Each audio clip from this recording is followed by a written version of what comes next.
couple of weeks ago, I took it upon myself to do something no one has ever thought to do before. Play video games and then talk about them on the internet. I'm a big fan of Steam Next Fest. I usually download anything that looks cool and give it a fair shot. And this year, I really wanted to do a video about all the games I had played because, well, I was tired of boring my friends with all my opinions. So now I've decided to bore you, the viewer. Originally, I had picked 14 games for this Steam Next Fest, and after about 3 weeks of editing, it has now been whittled down to 9. A couple of those were so bad I had nothing to say. One of them was a little too risque to actually show on YouTube, and one of them was so full of AI slop that I know 10 people are going to watch this video, but I just didn't even want it to get out to 10 people, you know? So here are the 9 games that I played for Steam Next Fest 2026. And I've never asked this before because this is the first video I've ever done, but like and subscribe? Is that how it works on here? I hope that's how it works on here. Please like and subscribe and comment below what your favorite kind of dog is. I don't know. Sightseeing tonight, are we, sir? Would you like a white wine or a red wine? Come on, man, go in there and get to work. Die,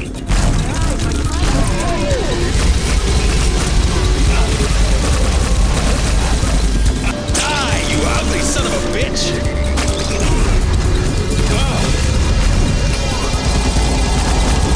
That's right.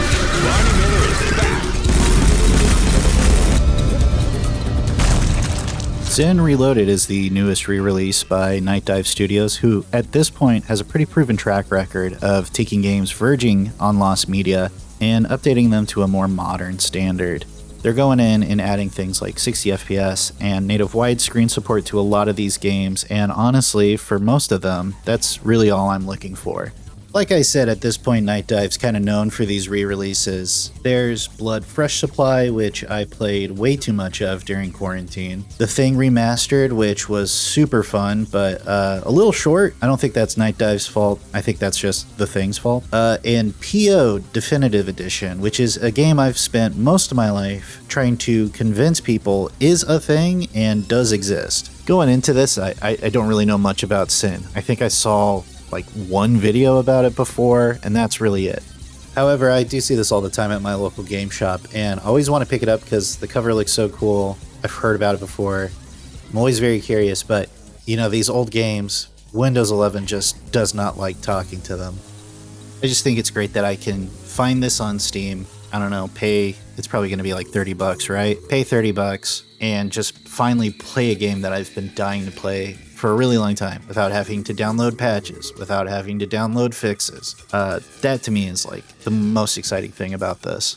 So, what is Sin? Well, because I refuse to read, I had to look this up, and from what the Wikipedia says, you play as Colonel John R. Rusty Blade. Rusty is his nickname, by the way, which way less cool name than Blade.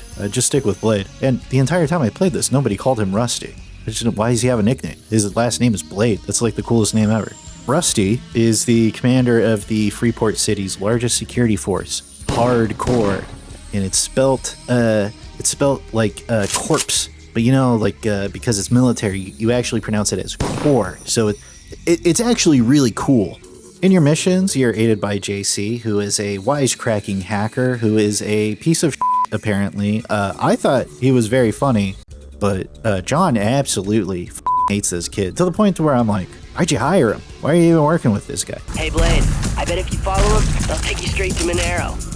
Good idea, JC, for once. Maybe the full game will tell us. Who knows? For the Next Fest demo, we get a selection of 2 levels, one from the original game and one from the expansion. First level sees John landing in a military base to do something. I could not tell you. I started with a Gatling gun and I wanted to use it. That's really it. Also on this level, you can find a super secret sniper rifle, which I found really fun to use. Holy shit!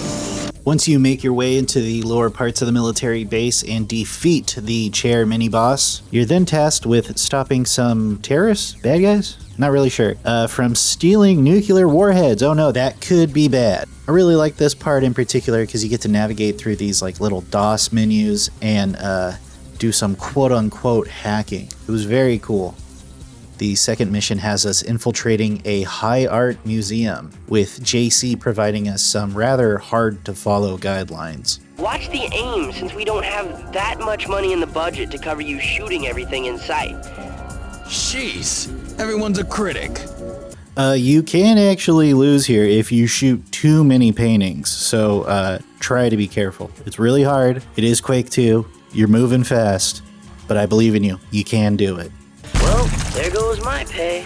Of the 2 levels, this one was absolutely my favorite. I just feel like it really demonstrated what exactly is going on in this game. There's a lot of gadget use. There's a lot of talking to NPCs, which I thought was really cool. There's a named character named Monero, who is a bad guy. Can't wait to find out what's going on with Monero in the final release. All in all, I really loved this game. I wish-listed it almost immediately. I played it, man, like 5 times back to back, both levels. And I was always kind of like finding little treats in the level. Specific shout out to the lost era of developers putting themselves in the game with these little photos in the administration office and this big mural painting of what I'm guessing is the dev crew, I think. Definitely put this one on your wish list. Hopefully it's out soon. On its way, boss. It should be waiting for you on the helipad. Night Dive. I want Elite Force. Thank you. Ready, set! 3, 2, 1, let it rip!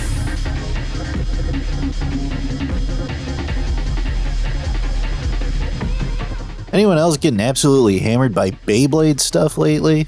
I feel like everywhere I go, it's Beyblade this, Beyblade that. Hell, they're putting Beyblade on the damn pizzas now! I'm sorry. I was never really a Beyblade kid. I think the whole thing always kind of seemed a little too extra to me. Like it was trying too hard to be the next Pokemon. And I think that's the big allure, is what I'm picking up on, is like, it is very extra. I've been getting a lot of Instagram posts and reels of all these Beyblade clubs in like Eastern Europe. This is the Germany one, and all of them have these like really cool top 3 like posters. Like look how cool all these guys look. I wish Magic the Gathering did something like this, or I wish anything did something like this. This is so cool. But what is Slayblade? I'm so glad you asked. It is a Beyblade roguelike. How cool is that? My first impression out of the gate was that the game felt really familiar. The art design, the game design, and the subliminal Aussiness of it. You can really tell that this game's put together by a couple of Australians. And it was killing me. I was trying to remember, what does this game remind me of? What game am I thinking of? And it only dawned on me once I looked at the developers, Oscar Britton and Henry's House. These are the guys that made Cardboard Kings from 2002, which I also played quite a lot of.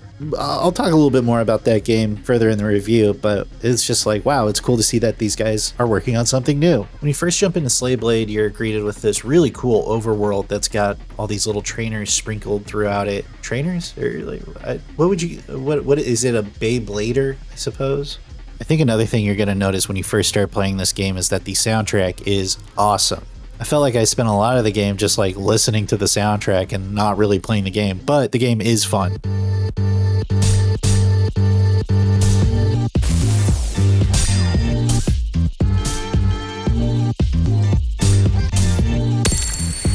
So the gameplay is really fun. You're just kind of like trying to bash your top into the other guy's top, make it explode into a billion pieces, get money, get paid, get experience, get top, get part. I mean, it's a roguelike. I think you kind of get it. At the end of the week, you're trying to enter this like big Slayblade tournament, but for some reason that's not in the demo, which feels like a little bit of a bummer. I would have loved to just at least try to finish a week in the demo. And it's slightly bizarre because it feels like they put everything else in this game. Like there's all these mini games. There's like a really fun lawn mowing thing that you can do for some extra gold. But yeah, it feels like, I mean, for a game that feels like it could come out tomorrow, I just thought it was a little weird to not have at least a boss in the demo. But, you know, but I wouldn't say that takes away from this game at all. And if anything, I did play it a couple of times back to back, regardless of knowing that you can't really do anything at the end of the week. I felt like Cardboard Kings kind of suffered from not having anything to do at the end of the game. And also, that game kind of just ends at one point, but I feel like because this is a roguelike, you don't really have to worry about that. While I'm not the biggest roguelike enjoyer, I think I just kind of fell in love with the novelty of the whole thing. On top of that, the game just feels so loose and free. It just feels like it's doing its own thing. I mean, I'm having a fun time just messing around in the menus. I think the flow of the controls just carry this game over the top. This is another one I would say definitely wishlist it. I think it's going to be a lot of fun.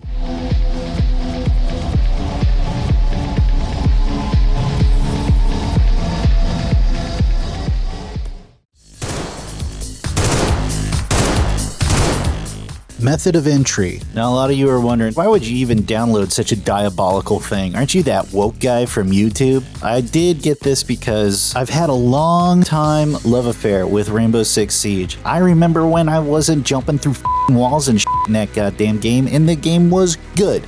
And now the game is bad, but it's also kinda okay, cause Solid Snake is in it. But really what I've wanted for a long time is a multiplayer game that goes back to the old school tactical FPSs. I'm talking about Rainbow Six Rogue Spear, or SWAT 4. Hell, I even played a ton of SOCOM Navy SEALs. Am I a chud? Maybe. I just thought it was really cool I could tell guys to take cover with my little damn PlayStation 2 mic. What I really miss is the tactical planning. I miss having to figure out where my sniper was going to sit, or where my breach guys were going to enter from, and how I would also be entering from another side on a map. I feel like Siege kind of had a cool multiplayer version of that very early on, but then they were like, well, what if everybody had laser guns? And that all quickly went out the window. So when I saw Method of Entry and it promised a return to true tactical gameplay, boy, my fingers were a-twiddling. So would you believe me if I told you that this game really sucked? Is it my fault for not reading the thing that said technical demo? No, you shouldn't be uploading a technical demo to Steam Next Fest. I thought you had to have like an actual game in order to get into Steam Next Fest. Here I'm now finding out that you can just have the idea for a game? Come on, what are we doing? Not only that, but it ran like absolute on my computer, and I mean, my computer not that bad, to be 100% honest. Pretty decent, okay? I don't believe that there's actually any multiplayer in this too. I don't know for sure because I managed to soft lock myself. But the only thing I could do was this like really bad time trial that alone is designed incredibly poorly. There's a lot of times where like I could see guys before I turned the corner, so I would just shoot them early. And specifically, I'm thinking of one part where at the very end, there's this long stretch and you see a checker flag and you're like, okay, that's the checker flag. I'm trying to make time. I should run right here. And once you get like 3 inches from the finish line, that's when the last guy spawns? Are you kidding me? I know like there's probably some USMC guy that's gonna be like, don't you know that the enemy always is gonna try to catch you by surprise? It's a video game, man. Make it play like a video game. I don't give a shit. I think the other thing that drove me crazy about this game is that the developers are more concerned with their identity than making an actual game. For example, there's all these pictures in the main lobby of the game that have their really well-designed logo. Like, I'll admit, it's a good-looking Doberman, but it's all over the place. Like, they're really getting their money's worth out of this. And it's all these, like, super Photoshop pictures of it's like the Doberman, and he's with like some other guys that got guns.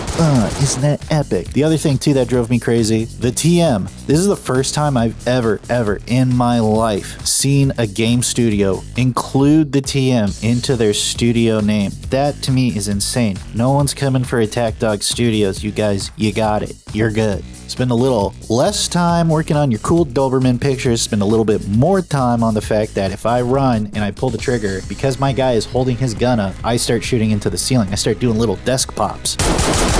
Bad. Would I recommend this game? If you're a fan of finished products, no. And look, I get it. It's Steam Next Fest. These are all demos. But this is barely even a demo. Like, what am I supposed to be impressed? You can rig a first-person controller? Are you kidding me? I will give a singular gold star, though, to these little Tony Hawk Pro Skater hint icons. Those are pretty cool. Finally, a game that answers the question, what if Titanfall was also Splatoon? Making me think with my brain, eh? Impulse is the newest in the long line of games that look like Valorant but aren't, and let me tell you, it's a video game, that's for sure. What do we got? We've got a battle pass. It also insane, dude. We're in a demo and you're already like, these are all the unlockables you can get with currency. First off, screw you. And second of all, I don't give a Actually, let me have that. Give me that. This is the demo. Why am I unlocking the demo? Are you kidding me? I could go on this huge long diatribe about live service games, but I'm probably going to save that for another video. But I guess what is Empulse? Well, it's another one. It's Titanfall, but the grenades are different. They work like Splatoon. They make this little paint AoE bubble thing, and you can go and stand inside of it, and it'll make you do something different. I don't know. It'll make your gun stronger. I didn't really care. I played like 2 matches of this. Oh, whoa. Hold on a second. Is it really fair to only play like 2 matches and write a review on this game? Yes. Absolutely, because that's about as deep as this thing goes. In fact, I feel like I can predict the exact rollout for this game. 1 week before official release, every single streamer on Twitch is going to be playing this with drops, and they're going to be talking about how awesome and epic this goddamn game is. You gotta play this thing. It is so cool. Game comes out, everybody plays it for a week, and nobody touches it after that. I've seen 10 billion games like this in the last 5 years, and they always go this way. I mean, are people even still playing Arc Raiders? Granted, people played that for like a month, but it's the same thing with all these live service games. It's like, here it is, and it's gone. Why is it gone? Well, because another one came out this week, and we all gotta play that one now. And I know for a fact that this one is not going to succeed because it's not doing anything different. It's Titanfall. It's just Titanfall. Yes, the grenades work a little different.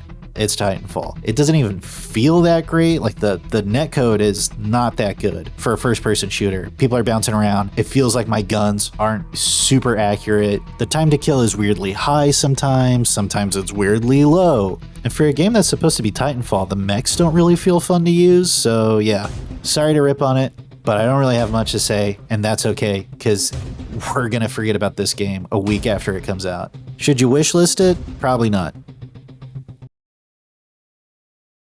Okay, look, did I rip Method of Entry for being a technical demo in Steam Next Fest? Yes, I did. However, it did not allow me to play as a little pink rat. This is Hawthorn. Another game where it's like, hey, isn't this idea cool? But yes, that idea is actually pretty cool. It's kind of like Animal Crossing meets Redwall. I don't know, it's kind of interesting. Like, there's this little owl with a wizard's hat, and there's a crow with a bowler.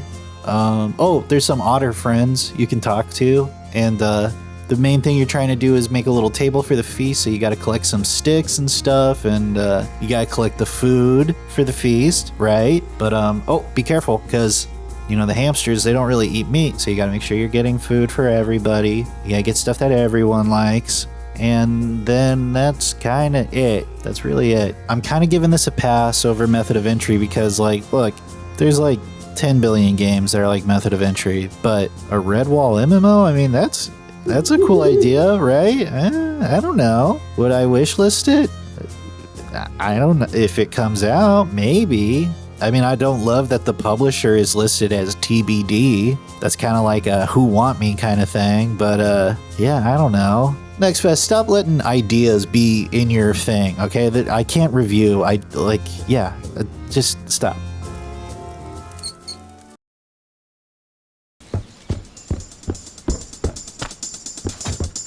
Let me take a moment of your time before this review to tell you that I absolutely loathe the phrase boomer shooter. It's a terrible thing. I don't know who came up with it. I hate the phrase. It's derogatory at this point. I think it belittles the game. And honestly, we just need to abolish it. We need to think of something like, I would love some more flowery language. Renaissance FPS. Oh, that's good. Renaissance FPS. Look how, that feels good. Anyways, Bloodspill is one of these boomer shooters that I played during Next Fest, and it was actually not half bad. It's kind of like this medieval insta-gib arena. You have a crossbow, you have a sword, and everything is a one-touch kill. So you get hit with the crossbow, you're dead. You get hit with the sword, you're dead. Let me just say, I miss Instagib so much. That it's the greatest mode ever. You can just jump in, all you gotta do is hit a guy once. I mean, chef's kiss perfect. I played the out of Shoot Mania. Shoot Mania, for those who are not enlightened, was this amazing. It was like a CS Surf Instagib arena. It was awesome. I wish people played it. Bloodspill, I feel, falls more in line with like the early Call of Duties, like Call of Duty 1, Call of Duty 2. You have a sprint button, but really what is carrying you most of the time is the bunny hop. The bunny hop is really, really strong in this game. You can go really fast. There's some timing required because whenever you're sprinting, you put your gun away, and when you stop sprinting, you pull your gun out. But when you're bunny hopping, because the jump cancels the sprint, you get to basically maintain that your gun is out at all times. So very, very strong. And I really like that about it too. I like that there's like base level, fundamentally easy to understand game. You're just trying to shoot the other guy. And then if you wanted to take it up a level, you could get really good at the movement in this game. I think that's very cool. Graphics, I mean, it's boomer shooter graphics, so they're a little raw, but that's kind of the appeal of them. I like them. I'm not like super blown away, but I'm also not super like yuck about them. I will say I played this like 3 days straight, and on the third day was finally the only day I could get an actual online match. Not a whole lot of people playing it, and the online was slightly underbaked. I feel like the netcode just needs a little bit of tweaking. There's like some really weird lag, stuff like that. Nothing crazy. Also, it was only until I was playing multiplayer that I found out that there's a parry mechanic where like if you both swing your sword at each other at the same time, they kind of glance each other. I thought that was really cool. And then also in that multiplayer match, we were getting hosed by somebody, but that is kind of how Instagame goes. If there's one good person in the lobby, it's their lobby. I think my favorite level in the demo is the forest level because there's a lot of verticality. So there's a lot of different stages that you would be shooting at each other on. And it felt a little bit more accessible because in the town level, yes, there's verticality, but a lot of the angles are cut off by how the buildings are positioned and the fact that the verticality would be inside of a building. So you have these like little tiny windows that you can look out of. In the forest one, you're not really obscured by that, and because it's so wide and open, you really start zooming once you get some like velocity from going downhill and stuff. A really fun game. I am gonna wishlist this just because I think this is actually a pretty strong outing from a solo dev that I haven't really seen do something before, and I'm just really interested in seeing what the final product is gonna look like.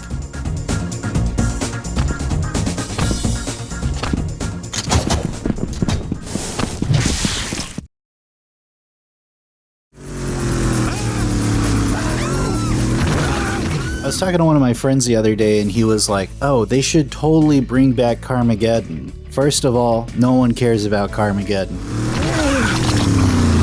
Second of all, congratulations, they brought back Carmageddon.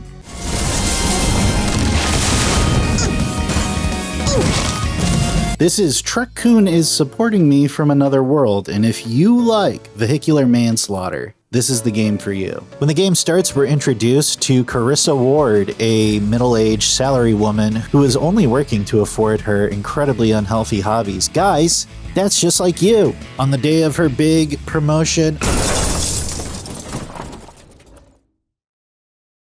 Oh God!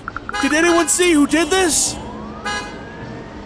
Oh no, she's struck down by our other titular character, Truck-kun. Carissa is then reborn from the ashes in a Dragon Quest-like world. True anime knowers would know this is a practice known as isekai.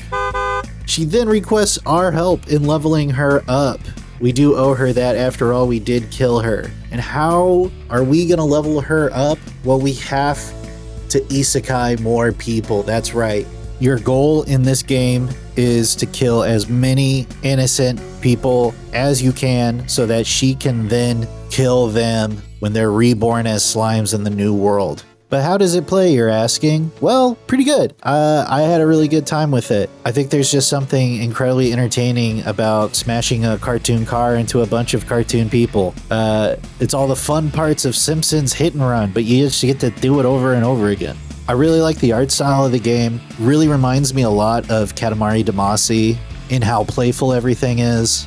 I didn't get too far in this demo just because I kept not reading the instructions, and I got stuck at one part, and I didn't really know what else to do. It kept asking me to turn around, and I tried turning around for like 20 minutes, and I didn't know what to do. I spent so long trying to figure out how to do a turnaround that the music actually stopped playing in the demo because they hadn't expected somebody to get that lost playing their demo. Joke's on you, developer. There is somebody who's that stupid. I should have read the instructions. But yeah, I think I'm going to wishlist this. I think it's a cute little game, and I would love to play a full version of it when it comes out.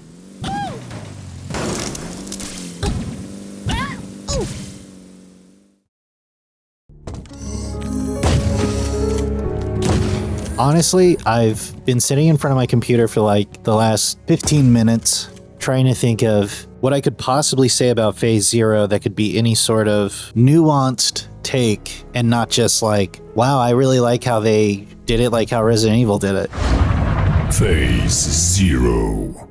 And that's not necessarily a bad thing. Look, I love Resident Evil. I think it's probably the video game series that I've played the most in my entire life. I will say I have not played 8 because that one looked really, really bad. But I've played all the other ones. And so something like this, yeah, it's like Resident Evil. More accurately, it's like the early Resident Evils like 1 through 3 where there was still tank controls and everything. But is that necessarily a bad thing? I love this. This is great. Like I said, it's actually kind of hard to review this one because I keep wanting to praise it, but really it's like, well, I'm just kind of impressed that like an indie dev was able to make such a fitting tribute to Resident Evil. And I think what really is going to separate this game from that series in general is just really what they're trying to do with the story. And that's my biggest worry. Because listen, the best part about Resident Evil is that when you think about it, it's not the zombies who are the bad guys. Listen, corporate greed is the bad guy. Chris? Stop it. While playing this, and I don't want to spoil too much, I really do think you should play the demo. But while playing this, I'm like, oh no. Is this just creepy Griblies? And that's it? There's no like thing that's happening? This is just like gross demons and zombies, and that's really it? I don't want to be premature about this, but I am skeptical. And I don't know. I guess I'll have to play the full game to really have a stance on this.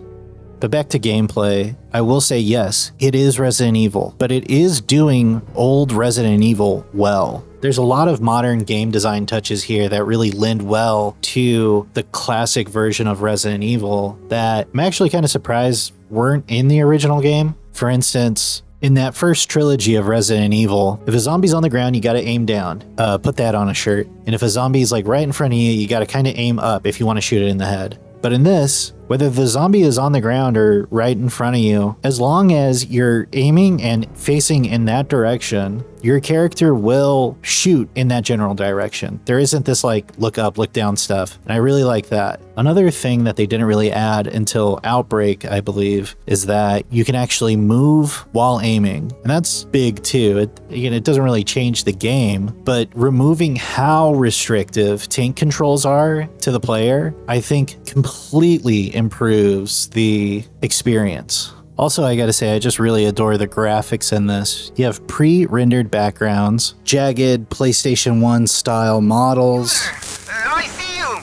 And all of this is happening in a 4x3 area on the screen. Because, you know, back in the day, we only had 4x3. We didn't have these cool widescreen monitors. However, my thing with the 4x3 though is it didn't have to be 4x3. I just feel like, man, like these backgrounds are beautiful. I just wish they took up the whole screen. I understand you're trying to do 1992. I see your Blink 182 lady. Like, I get it. I know what you're trying to go for. It's just like, I think sometimes fully committing to the retro nostalgia thing can lead to a slightly underwhelming experience. Because, I mean, whether you like it or not, we are living in the year 2026? Oh, I had to look for a second. But again, let me emphasize, if the thing that I'm being nitpicky the most about your demo is the fact that it's in a weird aspect ratio, I think that's just the sign of like an incredibly good game/demo. I mean, this is the most well put together demo I played out of all 14 of these. There was a working menu. There was a actual axe. Like I was like, there's kind of a thing going on. I don't want to really spoil anything, but there's stuff happening. And what other demo is going to have a gallery in it? There's like a little character gallery that you can look at.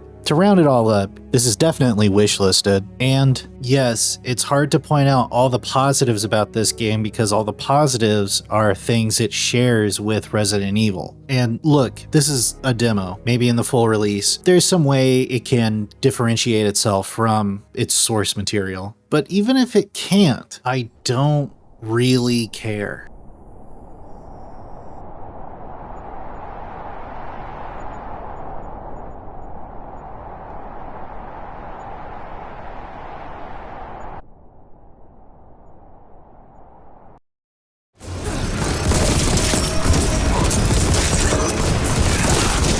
If you know me, you know I love Warhammer. I just love those little plastic guys. And I feel like Warhammer's been on a really strong tear lately of enjoyable video games. I'm still playing Total Warhammer 3, I'm still playing Vermintide, and I think newer games like Rogue Trader and Darktide are really, really good. And that's crazy to think because for a couple years there, the Dark Ages, there was some bad Warhammer games. Also, if you know me, I love Doom. I love Doom. I love Doom 2. I really love Doom 64. So you would think the combination of the two would be like the holy grail to me. But would you believe me if I told you I did not like the first Boltgun? I didn't think it was that fun. But hey, look, I guess the first one did good enough to where they were like, let's do another one. And it's another one. It's not really any different. Granted, in this one, yes, you do get to play as a Sister of Battle. That's cool and everything, but I'm a little underwhelmed. I do play 40k, and I know that Sisters of Battle have a really cool mechanic where they get to basically pray that something good happens, and you can kind of like change the outcome of things. That would have been cool to see in a video game, especially in a shooter. But no, she just kind of gets to like slide. Also, I guess the voice actors for both the characters that you can play as are like famous people or somewhat famous people. I know one's an actor, and I swear to God, I've never heard either of the characters talk. Like maybe there's a couple of like for the Emperor things, but like, you know, you get famous people, they should read lines. They should have lines to read. And as far as story goes, and this is like a big critique I have for a lot of 40k games, if you're gonna try to have some sort of story element happening, it either needs to be so inconsequential that it might as well be wallpaper, or you need to actually like be sitting down and like really hammering out, because look, listen, 40k stuff is dense. I mean, like the amount of lore, forget the Bible, you might as well be reading 5 Bible. And I would say that the bolt guns fall definitely in the former category. The 40k stuff here is basically just the candy shell on what is otherwise a pretty uninteresting chocolate. Damn, bars, candy bars. All the 40k stuff is so cool and thematic, but that's just because Warhammer is really cool and thematic. But when you get down to the game, like, it just feels really dull. None of the guns really have that impact. You get a really strong crossbow, the second really strong crossbow in Steam Next Fest. How about that? But it doesn't really feel that weighty. There's one zone where like you do kind of get to see its power, and it's this last little arena that you fight in, and it's just hordes and hordes of poxwalkers. And when you fire a crossbow into the crowd, it sails through all of them, and that felt great. That felt nice. But then that same crossbow used on a stronger opponent, like say a Terminator, makes the bigger enemies feel very bullet spongy, and that just doesn't feel that great in a game like this. That could be due to the fact that everybody in this game has a health bar, even the little guys, and that feels super unnecessary. But I mean, it's not just the crossbow, it's the flamethrower too. When I set a guy on fire, I want to see him react to being on fire. And things in this game truly just do not give a shit about being on fire. It's just a little bit of a letdown. There's another part in Act 2 where you finally get a heavy bolt gun, which is kind of like a chain gun bolt gun, I guess. And in other games, when you're given a huge gun, they immediately give you an awesome room to try it out in. But in this, you're on this super long bridge and you're getting shot from like 50 miles away by guys I would never use a chain gun on. I'm gonna switch to the crossbow because they're far away and I want to shoot them with this super long range crossbow. Here's another thing I didn't like. Guys, first of all, I swear I do like video games, but this drove me crazy. The jungle level sucks. It is impossible to see anything, and that is because everybody in this map is the exact same color as the map. It drove me insane. There's so much flora. Don't you know it's a jungle? I get that. I understand that. But part of the reason why you can't jump around in Doom is because it's really weird to look at a 2D paper doll from the sky. And so when I'm jumping around and I'm trying to figure out who's shooting me, and all I'm seeing is a sliver of the guy inside of a dense jungle, it is maddening. But what did I like about the game? Well, there's plague toads. I feel like plague toads don't get enough representation in Warhammer, and I was happy to see plague toads. I said, oh look, plague toads. That's it. Sorry, actually, one more gripe. The jungle level. Hate to go back to the jungle level. I'm so sorry. But I'm in the jungle level, and the Militarum guys showing up are Deathcore of Krieg? Why isn't it Kachatan guys? You know, the jungle fighters. Just a little thing, just throwing that out there. Felt like a real layup, a missed opportunity. Feels like you just wanted to put the guys that kind of look like Nazis in it. But how else are you gonna sell this game, I guess? Ultimately, yet again, I've been duped by a bait and switch. I was promised cool Warhammer stuff, and what I got was a glorified GZ Doom mod. Not worth my wish list. If you're into that kind of thing, hey, don't let me yuck your yum, but not for me. I'm gonna pass.